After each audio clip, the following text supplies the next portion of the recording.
لیکن عموماً آپ نے اپنے خاندانوں میں یا ماحول میں ایسی مثالیں دیکھی ہوں گی کہ جو ہی مال زیادہ آنے لگ گیا خرابیاں بھی زیادہ ہونے لگ گئیں، ساتھ ہی بہت سی حرام چیزیں بھی چلی آئیں، بلکہ حرام چیزوں کی کثرت ہوتی ہی مال کی کثرت کی وجہ سے ہے۔ شراب بھی وہی افورڈ کر سکتا ہے جس کے جیب میں پیسہ ہو اور ایکسیسو منی ہو، اور پھر خصوصاً معاف کیجئے جب پیسہ بھی حلال کا ہو تو اس سے شراب خریدنا مشکل ہے اور خریدنے کو دل بھی نہیں چاہے گا، لیکن جب وہ سود کا پیسہ ہو مثلا، حرام پیسہ حرام ہی جگہ پر لگانے کے قابل ہوتا ہے۔ ناپاک چیز سے کبھی پاکی نہیں پھوٹ سکتی، خیر اور بھلائی نہیں عام ہوتی، وہ بے برکتی اور غلط چیزوں میں ہی استعمال ہوتا ہے۔ لہذا جب حرام کا مال آتا ہے وہ حرام جگہوں پہ لگتا ہے، جس سے بے چینی بڑھتی ہے، بے اطمینانی عام ہوتی ہے، آپس میں نفرتیں اور عداوتیں بڑھتی ہیں۔ اب دیکھیں کہ مثلاً ایک خاندان تھا جو ایک معتدل حد تک کما رہا تھا، زکوٰۃ دے رہا تھا، صدقہ خیرات دے رہا تھا، آپس میں خاندان کے اندر محبت اور پیار تھا، جو ہی ان میں سے کسی ایک نے ایسا کوئی کام حرام کا شروع کیا، مال زیادہ آیا، بہن بھائیوں سے کٹ گیا، حرام کی کثرت ہو گئی، حرام چیزوں میں انوالو ہو گیا، پھر آپ دیکھیں کہ شراب کے ساتھ دوسری عورت بھی آ گئی۔ جب پیسہ کم ہوتا ہے تو عموماً دوسری طرف نگاہ کم اٹھتی ہے، اور عموماً کیا ہوتا ہے پھر حرام حلال کی تمیز بعض اوقات اٹھنے، یہ میں یہ نہیں کہہ رہی کہ نعوذ باللہ سب ایسا کرتے، یعنی ان چیزوں کا احتمال حلال کے دائرے میں نہ ہونے کے برابر یا کم سے کم ہوتا ہے۔ یہ چیزیں یعنی ایک حرام بہت سے حرام اور غلط کاموں کو جنم دینے کا سبب بنتا ہے۔ تو جتنا مال بڑھتا جاتا ہے تو ہوس بڑھتی جاتی، اتنا ہو گیا اب اتنا اور ہو جائے، اتنا اور ہو جائے، ساری توجہ صرف اس کے اکٹھا کرنے پر، وہی پاگل پن ہو جاتا ہے۔ باولا شخص جسے اپنی کیئر بھول جاتا ہے، بال بچوں کی بھول جاتا ہے، اسی طرح حرام کے ذرائع سے بہت مال اکٹھا کرنے والے خود اپنی ذات کی، اپنی بیوی، اپنے بچوں، اپنے خاندان، ان تمام سے غافل ہو جاتے ہیں۔ وہ سمجھتے ہیں ہم نے مال دے دیا، پیسہ دے دیا، اب یہ محبت کے بھی بدل ہو گیا اور باقی سب چیزیں بھی اسی سے پوری ہو جائیں گی۔ تو وہ جو انسان کو انسان سے محبت اور ہمدردی اور شفقت ملتی ہے، اس کی جگہ مال سے پوری کرنے کی کوشش کی، جو بالکل ہی الٹ ہو گیا سب کچھ۔ پھر آپ دیکھیں کہ حرام کے مال سے جو صدقہ دیا وہ قبول نہیں، اگر وراثت میں چھوڑا تو جہنم کا توشہ لے کے مرا انسان۔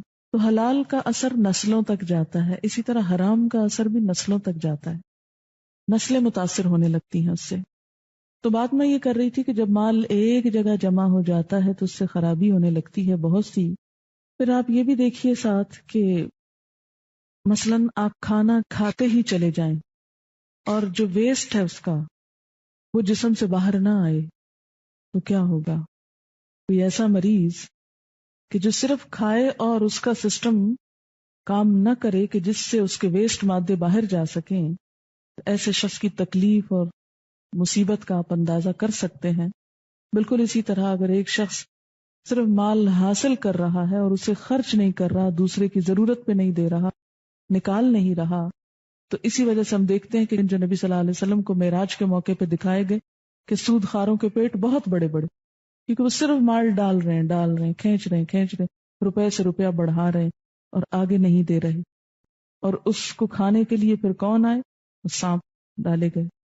اس کے برعکس جو شخص مال کو حلال طریقے سے کمائے، اپنی ذات پر بھی خرچ کرے، دوسروں پر بھی خرچ کرے، اور فرض کے علاوہ، صدقات کے علاوہ مقروض کو قرض بھی دے، اور اگر مقروض قرض واپس نہ کر سکے تو اس کو صدقہ کر دے، اس کا کیا اجر ہے، کیا جزا ہے؟ حضرت ابو قتادہ فرماتے ہیں کہ جس شخص کو یہ بات محبوب ہو کہ اللہ تعالیٰ اسے قیامت کے دن کی سختیوں سے نجات دے، اسے چاہیے کہ تنگ دست کو مہلت دے یا اسے معاف کر دے۔ صحیح مسلم کی روایت۔ آپ صلی اللہ علیہ وسلم نے فرمایا کہ جس شخص کے ذمے کسی کا قرض ہو اور مقروض ادائیگی میں تاخیر کرے تو قرض خواہ کے لیے ہر دن کے عوض صدقہ ہے۔ آپ صلی اللہ علیہ وسلم نے فرمایا جو شخص کسی تنگ دست کو مہلت دے یا معاف کر دے، قیامت کے دن اللہ اسے اپنے سائے میں جگہ دے گا۔ صحیح مسلم کی روایت۔ اور اسی طرح اگر مقروض جو ہے تنگ دست ہو یا قرض خواہ زیادہ ہو تو اسلامی عدالت قرض خواہ یا قرض خواہوں سے مہلت دلوائے یا قرض کا کچھ حصہ معاف کرائے گی. یعنی ایک شخص اگر مقروض ہے، دب گیا، جیسے ایکسیڈنٹ ہے کسی کا خدا نہ خواستہ، تو اب اس میں صرف اس کے رشتے داروں یا خاندان والوں کا ہی تو ذمہ نہیں، دوسرے بھی جو آس پاس ہیں ان کا بھی ذمہ ہے. تو ایسی صورت میں کیا ہے کہ اسلامی حکومت یعنی اسلامی نظام جب قائم ہو تو حکومت انٹرفیئر کرے، مقروض شخص کا قرضہ معاف کرائے یا اسے مہلت دلائے. یہ اس صورت میں جب کوئی دیوالیہ ہو جائے. حضرت ابو سعید کہتے ہیں کہ نبی صلی اللہ علیہ وسلم کے زمانے میں ایک شخص کو پھل کی خرید و فروخت میں نقصان ہوا اور اس کا قرضہ بہت بڑھ گیا. آپ نے لوگوں سے فرمایا اس پر صدقہ کرو. لوگوں نے صدقہ کیا، پھر بھی اتنی رقم نہ ہو سکی جو قرضہ پورا کر سکے. آپ صلی اللہ علیہ وسلم نے قرض خواہوں سے فرمایا جو کچھ تمہیں ملتا ہے لے لو اور تمہارے لیے یہی کچھ ہے، یعنی اور نہیں دے سکتا. یہ یعنی حکومت جبرن بھی معاف کروا سکتی ہے اگر ایک شخص بالکل ہی پس کر رہ جائے اپنے قرضوں میں. حضرت عبداللہ بن کعب کہتے ہیں کہ میرے باپ کعب بن مالک نے عبداللہ بن ابی حضرت سے مسجد نبوی میں اپنے قرض کا تقاضا کیا. دونوں چلانے لگے.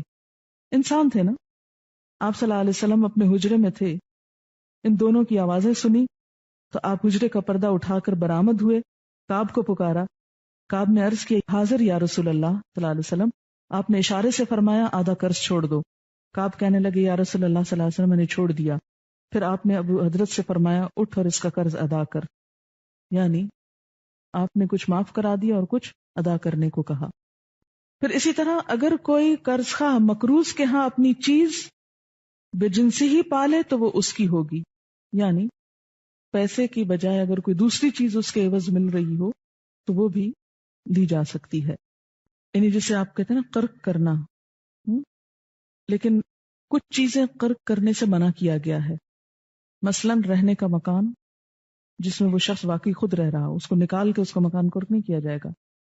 اس کے اور اس کے اہل خانہ کے پہننے کے کپڑے. تاجر ہے تو اس کے کچھ تجارت کا سامان، اور اگر صنعت حرفت میں ہے تو اس کے کچھ اوزار، اور گھر والوں کے کھانے پینے کا سامان. یہ بھی کیوں؟ اس لیے کہ آخری حد پر بھی جا کر انسانی ہمدردی کو نہ بھولو. کسی کو ننگا نہ کرو، اس کو بھوکا نہ چھوڑو، اس پہ ظلم نہ ڈھاؤ. مسلمان کا بھائی ہے. پھر فرمایا واتقوا یوما، ڈرو اس دن سے. کس دن سے؟ قیامت کے دن سے. کیا ہوگا اس دن؟ ترجعون فیہ الی اللہ، تم لوٹائے جاؤ گے اس دن اللہ کی طرف. یعنی یہ سود وہی چھوڑ سکتا ہے جس کو آخرت کی طرف واپسی کا اندیشہ ہو، جس کے دل میں آخرت کا خوف ہو، فکر ہو. کب تک دنیا میں یہ عیش و عشرت کرتے رہو گے؟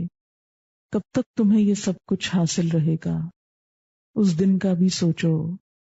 ترجعون فیہ الی اللہ، جس میں تم اللہ کی طرف لوٹائے جاؤ گے.